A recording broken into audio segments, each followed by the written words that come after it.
This is Mark Gunn Media. Hit it! Welcome to Gunshots Straight from the Hip. I'm your host, Mark Gunn. The views expressed on this program are those of the host and guests and not necessarily reflective of anyone or any entity associated with this broadcast. This episode, the hypocrisy of Juneteenth. I want to personally thank everybody who has subscribed to the podcast, and remember, you can download it at markgunmedia.com, iTunes, Spotify, iHeartRadio, YouTube, Google Podcasts, envision-radio.com, or wherever you download your podcasts. I also want to thank those of you that listen from anywhere in the U.S. and around the world. Bonjour to our listeners in France. Guten Tag to those of you listening in Germany. To my friends in Ireland. Diahuch. Apakabar, Indonesia. Konnichiwa, Japan. To my family in Nigeria. In Leo. Hello to my neighbors to the north in Canada. Hello, Bangladesh. Hola to my friends in Brazil. G'day in Australia. And hello to those of you listening in the UK. We would love to hear from you, and you can reach out to us by going to our website at markgunmedia.com or through envision-radio.com. As a black man in 2021 America, I have no loyalty to any political party. The Democrats are just as bad as the Republicans, and what happened in the halls of Congress this week is just another example. Today, we are one step closer to a new federal holiday. There are currently 10 federal holidays that we recognize here in the United States, but we will likely soon have 11. The Senate today passed a resolution establishing Juneteenth as a national federal holiday. Juneteenth, of course, celebrates the end of slavery in the United States. President Lincoln signed the Emancipation Proclamation in 1863, of course. But it would be another 2.5 years before the last remaining slaves in Galveston, Texas, finally learned of their freedom on June 19th, 1865. June 19th is Juneteenth. Now, the fact that the Senate vote was unanimous today, that came as a bit of a surprise. Wisconsin Republican Senator Ron Johnson had previously blocked this, but I guess today he got over it.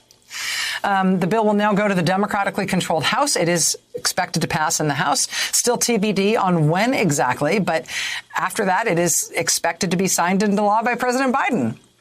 It has been almost 40 years since the last new federal holiday was created, the holiday honoring the Reverend Dr. Martin Luther King Jr. That was created in 1983.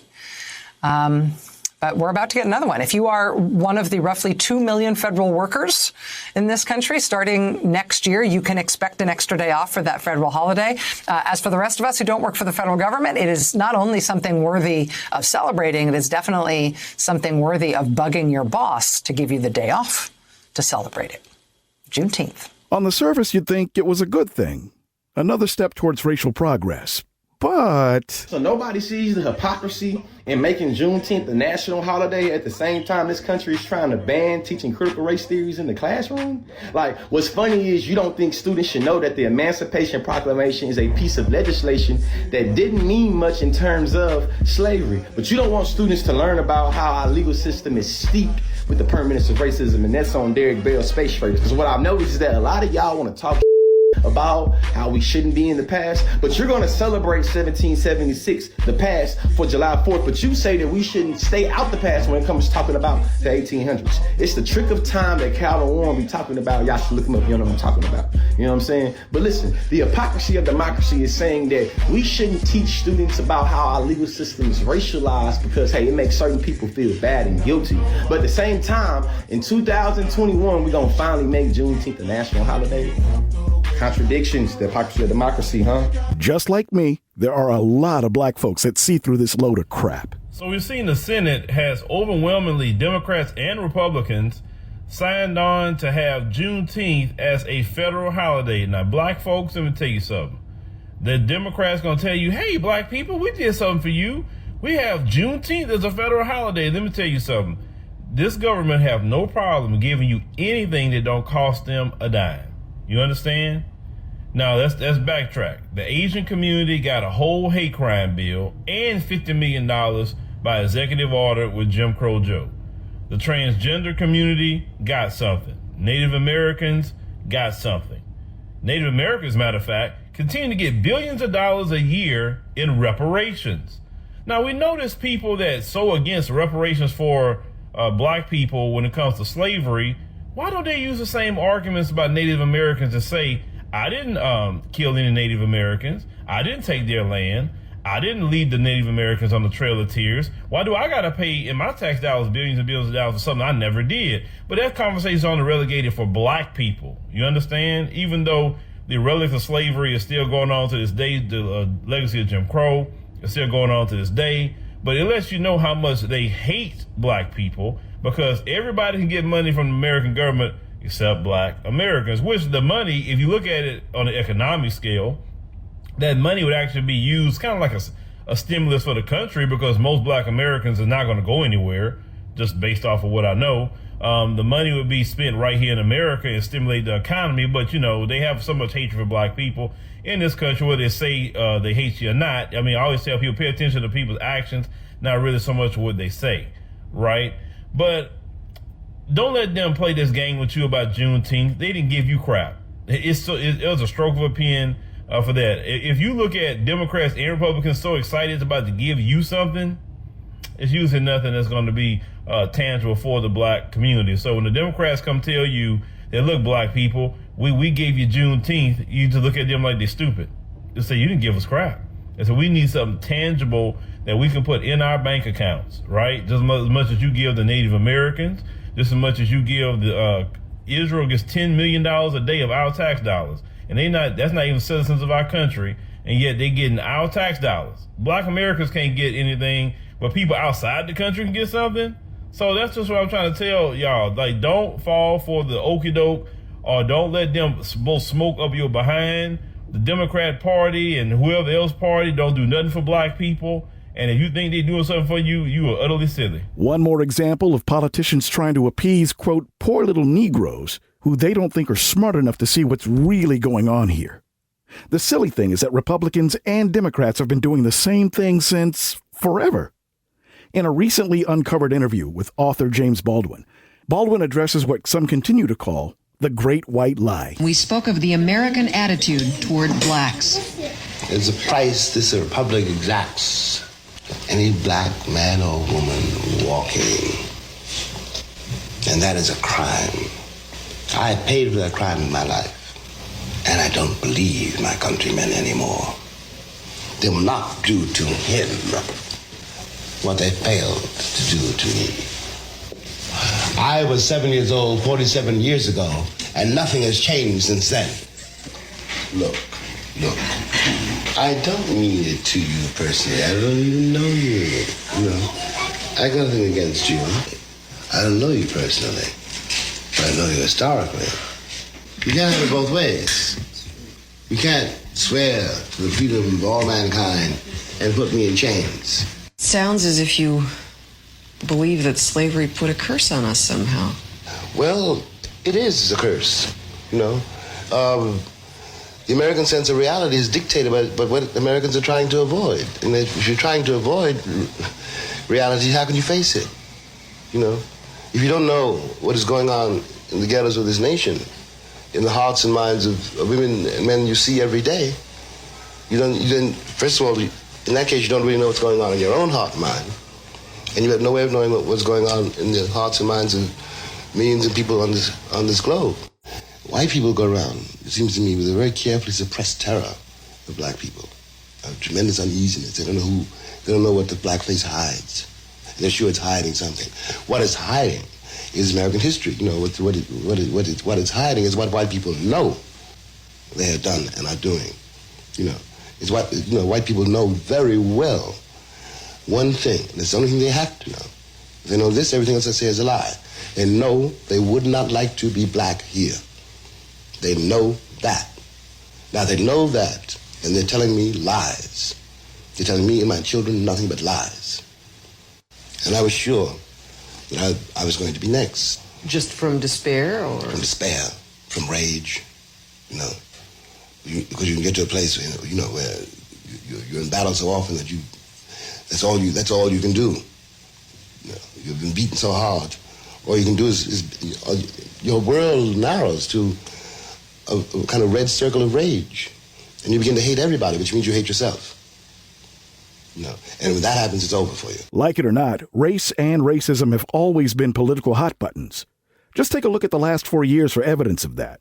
Given the fact that race as a topic is top of mind with a lot of people right now, and that the midterms are just next year, Democrats will continue to be weak on the subject, and Republicans will continue to use it as a dog whistle for the party of Trump. As for how the GOP views the issue of race heading into the midterm elections, Axios has this for us today, quote, with or without Donald J. Trump atop the party, the Republican strategy for the 2022 elections and beyond virtually assures race and racism will be central to political debate for years to come, in case you were worried. In an era when every topic seems to turn quickly to race, Republicans see this most divisive issue as either political necessity or an election winner. So that's where we are. Still with us, Eugene Robinson and Mike Murphy. And Eugene, I want to start with a quote from my favorite columnist who looks shockingly like you. This man, Mr. Robinson, writes, there are those who deny that anything called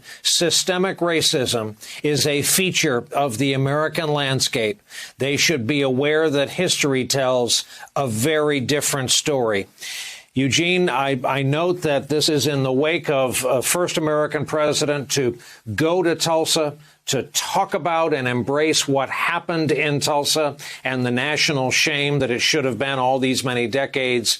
But in your view, what should the conversation on race consist of right now? Well, first of all, it should consist of an acknowledgement of our history, of our full history. As I put out in that column, Tulsa was perhaps the worst, arguably the worst, but certainly not the only white mob massacre of African-American communities across the country in the early decades of the 20th century.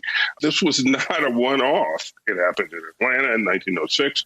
It happened in so many cities in 1919 that it was called the Red Summer.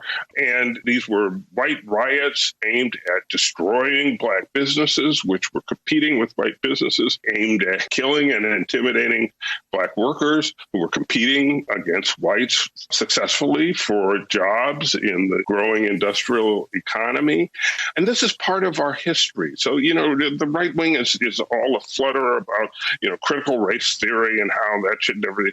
Yeah, I guarantee that 0.0001% of those critics has ever read one of the dry academic journal articles about critical race theory or even knows what it is. That's not the point. It's the history. It's learning and acknowledging and coming to terms with what happened. And when we do that, then we can understand what the phrase systemic racism means. But Republicans don't want to go there. And as a matter of the culture wars, they believe their voters don't want to go there, want to resist it. And so that's what this is really about. But history has a way of winning. History has a way of making its effects known, no matter who tries to stop this phenomenon. So we're going to keep telling the truth. I pointed this out. There's a superb piece in your paper again showing the various massacres over the years. You don't really have to read it if you don't want to. Look at the map, the places, the dates, and the death tolls to learn more about the cycle that Tulsa was part of, the history Tulsa is part of. Hey, Mike, there is a poll out from Axios and Ipsos. They could probably partner with Quiznos in the future. And this is whether the nation needs to make changes to give Black Americans equal rights. More change needed among white Democrats, if you ask them. Yes, there's more change needed, 87%. Enough change already? Sounds like the late Jerry Stiller is now writing the questions. Among white Republicans, 79%. There's been just about enough. We're fine. So, Mike, 8 in 10 responding Republicans, isn't that the core that so many politicians are aiming for right now, whether they admit it or not? Well, yeah, that's part of it. But often the key to a good career in politics is to make polls, not follow them. My old buddy, Governor John Engler, who always won from behind, always said polls bore me. They're what happened a week ago. The question is the future and what we're going to do to make it. So I do think one of the things we're struggling with in politics now is this identity groupism we have. Now, look, there is a legacy of systemic racism in our country, and we have to talk about our history clearly. But moving forward, when it becomes group versus group, and that's the key lens, then people divide up into tribes and people like Trump show up and they make it worse. So the question is, how can we have opportunity for everybody, mindful of our history, but hell bent on creating a new, better history? And if you look at the economic stats, there's no doubt that African Americans and to some extent Latino Americans, people of color, the largest two groups, don't have the same net wealth as Caucasians do. And that's a gap we have to close. I want to see a free market Republican argument about that. My progressive friends have other ideas, but we got to have that debate. We ought to have common facts of the problem and a common purpose to unite it, but not purely go tribal where it's constantly I'm right, you're evil on both sides, because all that does is burn down democracy and put us in a worse situation. The right continues to lie about what critical race theory is while passing laws against teaching it in schools. They also continue their deliberate effort to whitewash history. America's refusal to reckon with its racist and violent past is often illuminated in textbooks, where for decades, through omissions, twisted logic, and downright lies, aspects of our history, from slavery to genocide to forced internment and land seizures, have been so sanitized, you'd be hard-pressed to associate it with history at all.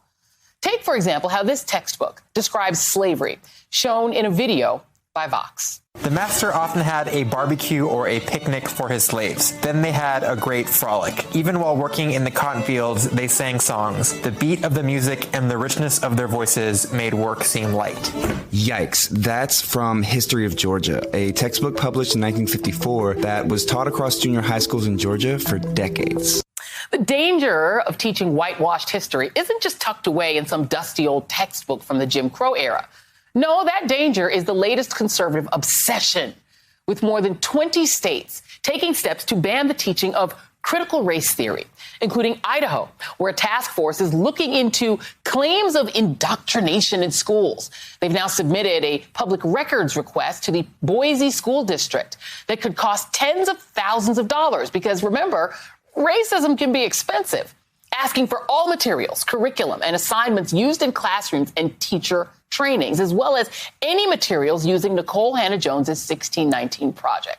And joining me now is Nicole Hannah-Jones, Pulitzer Prize-winning journalist and the creator of the 1619 Project. And, you know, at first, it seemed like it was a fringe sort of attack on your project, on this project. It has now become a cause. Just a sampling.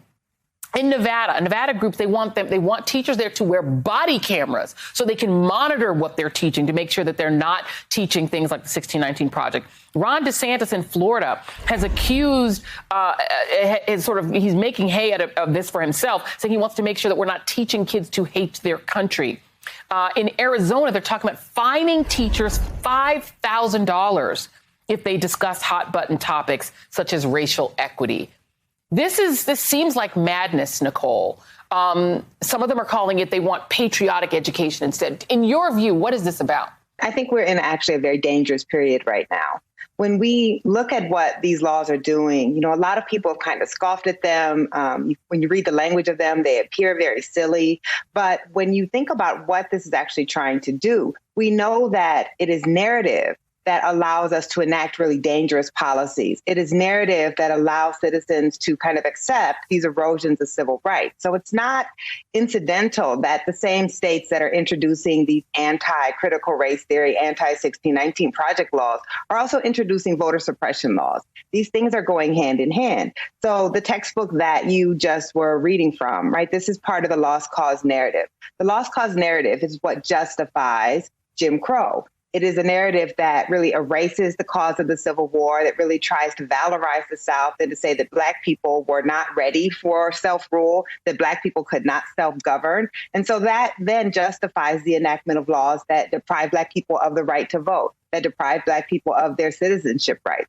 So I'm actually really concerned about what these laws mean. Outside of the fact that I think they are antithetical to the First Amendment, I think they are clearly designed to stoke white resentment, to really feed into this narrative that white Americans are under attack, that they are the primary victims of racism.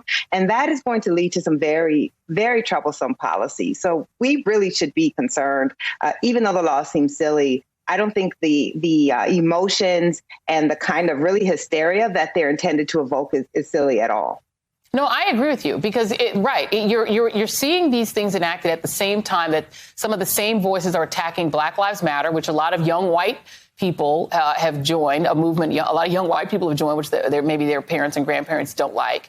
And when you're also seeing this national security threat of white nationalism that is actually threatening the lives of people in state capitals.